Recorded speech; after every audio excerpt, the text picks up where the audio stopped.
नमस्कार दोस्तों, स्वागत है आप सभी का एक बार फिर से हमारे यूट्यूब चैनल पर। और एसएपी एसटी मॉड्यूल का ये 9वां पार्ट हम बना रहे हैं। तो इससे पहले की वीडियो अगर आपने नहीं देखी है तो जाकर देख लीजिए, लिंक आपको डिस्क्रिप्शन में मिल जाएगा। अब से पहले हम कवर कर चुके हैं master data, customer master data, material master data, definition का पार्ट हो चुका है, असाइनमेंट हो चुका है। और अब हम बात करने वाले थे स्टैंडर्ड सेल्स प्रोसेस की। तो स्टैंडर्ड सेल्स प्रोसेस होता क्या है, सबसे पहले ये जान लेते हैं। देखिए, एसएपी में या कुछ भी काम ले लीजिए, फॉर एग्जांपल अगर हम कोई भी काम करते हैं तो उसका एक प्रोसेस होता है, स्टेप बाय स्टेप हम उसे करते हैं।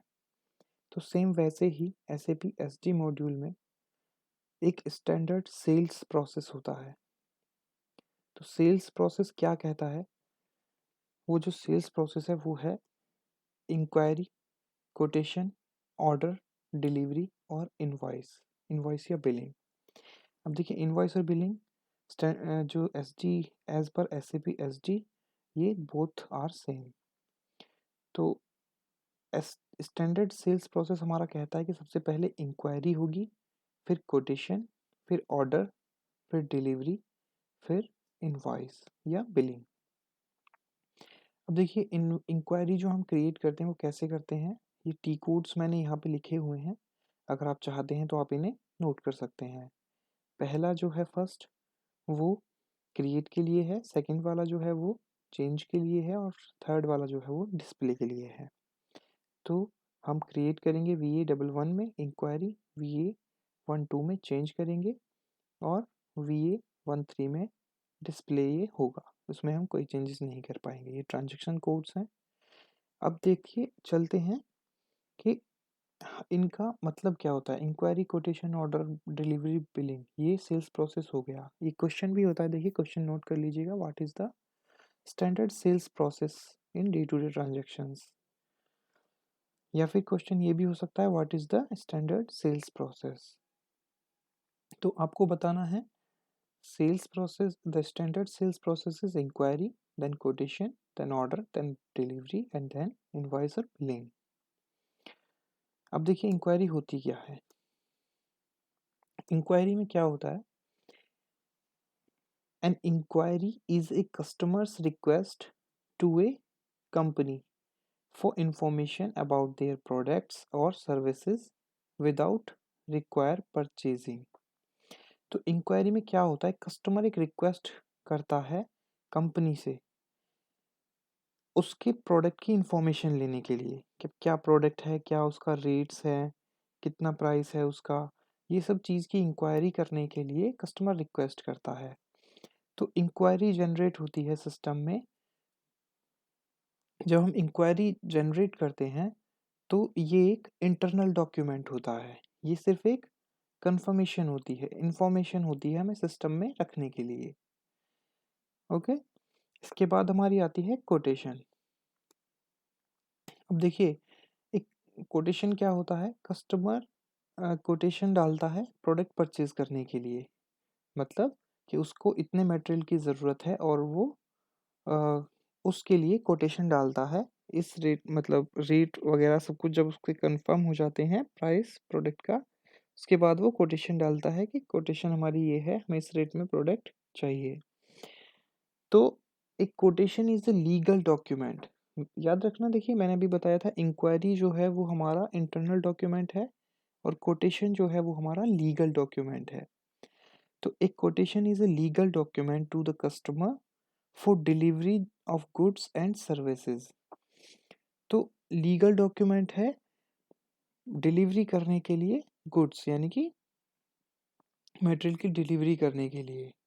This is normally issued after an inquiry from the customer और विदाउट एन इंक्वायरी।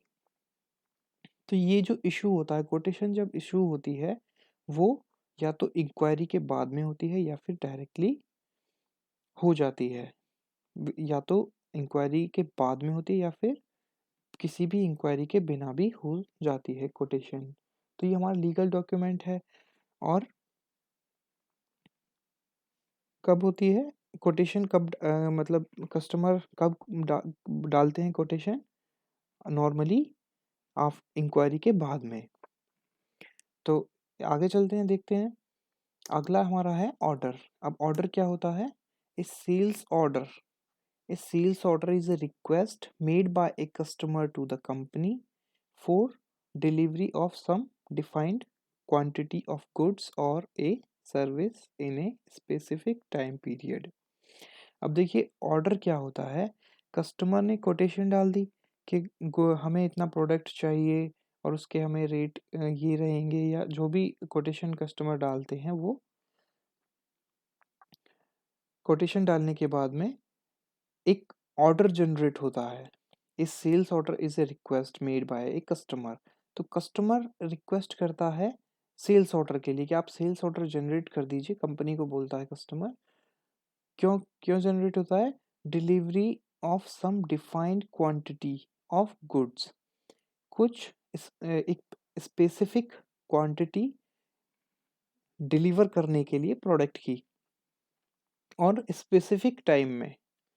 तो स्पेसिफिक टाइम में कैसे डिलीवर, मतलब स्पेसिफिक टाइम यहाँ से क्यों आ रहा है? देखिए जब सेल्स ऑर्डर उन्होंने दिया तो उन्होंने कहा कि हमें 4 दिन में ये प्रोडक्ट चाहिए, आप हमें 4 दिन में ये प्रोडक्ट डिलीवर कर दीजिए। ये रिक्वेस्ट कस्टमर ने की, और कहा कि मुझे 200 क्वांटिटी, सपोज़ करते हैं कि हमारी टेक्सटाइल कंपनी है और हम कोई प्रोडक्ट बनाते हैं, हमें उसकी 200 यूनिट्स, कस्टमर ने रिक्वेस्ट की कि 200 यूनिट्स मुझे विदिन 4 डेज़ डिलीवर कर दीजिए। तो ये ऑर्डर में आएगा। मतलब ऑर्डर में कैसे आएगा? आफ्टर कोटेशन, कि कस्टमर ने रिक्वेस्ट कर दी कि ठीक है मुझे इतना प्रोडक्ट चाहिए और इतने टाइम में चाहिए। तो ये एक स्पेसिफिक टाइम में डिफाइंड क्वांटिटी, कस्टमर अगर ऑर्डर रिक्वेस्ट करता है तो वो सेल्स ऑर्डर क्रिएट किया जाता है। उसके बाद आता है हमारा डिलीवरी। डिलीवरी क्या होती है? It involves shipping activities like picking of goods, transportation, scheduling, etcetera. अब देखिए डिलीवरी का मतलब होता है पीजीआई, यानी कि पोस्ट गुड्स इशू। जब हम डिलीवरी करते हैं तो एक सिस्टम में एक मूवमेंट होता है। मूवमेंट क्या, मूवमेंट टाइप जो होता है वो होता है 641 होता है।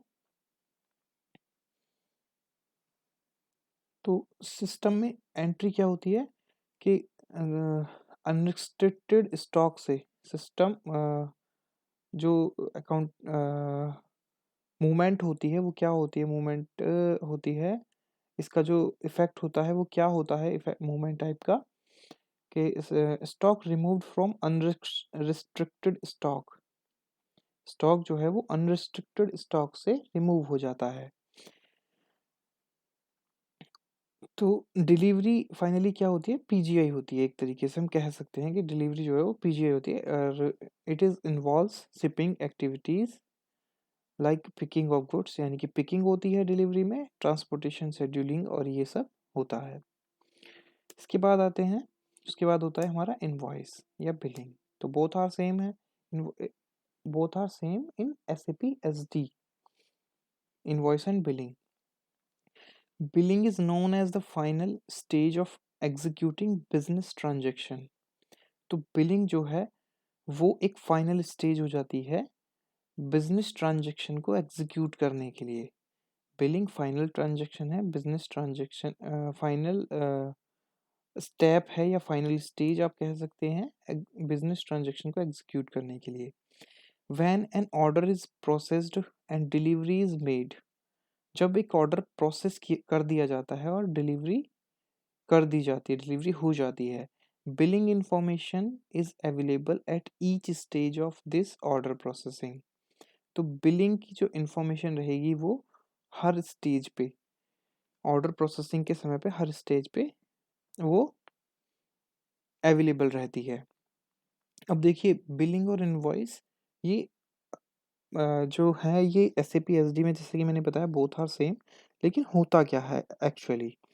जब डिलीवरी हो जाती है तो सिस्टम में अकाउंटिंग एंट्रीज जनरेट होती हैं। सपोज कीजिए इनवॉइस जनरेट हो गई, बिल मतलब हो गया, तो क्या होगा?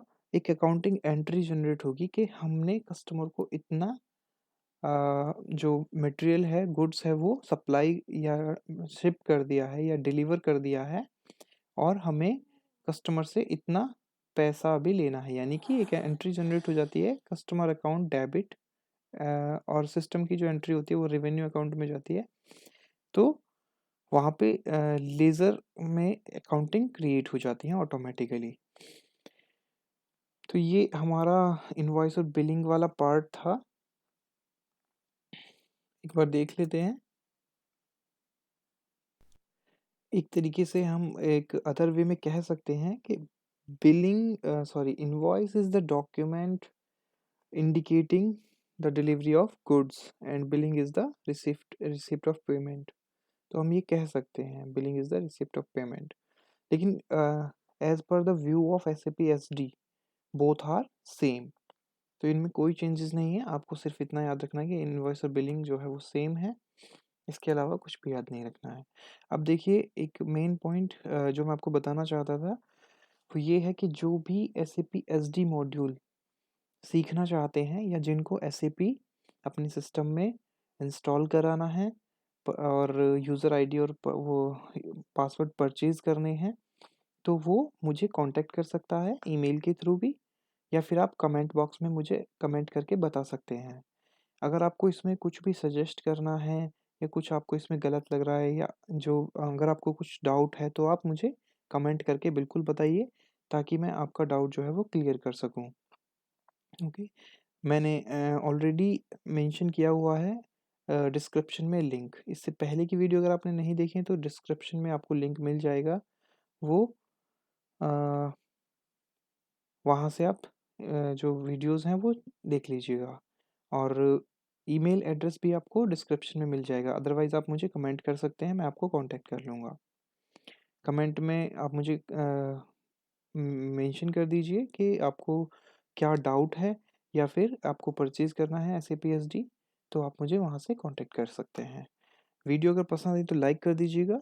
चैनल को सब्सक्राइब करना बिल्कुल मत भूलिएगा ताकि नेक्स्ट वीडियो का अपडेट आपको मिलता रहे। नेक्स्ट वीडियो में दोबारा मिलते हैं नए अपडेट के साथ, तब तक के लिए नमस्कार।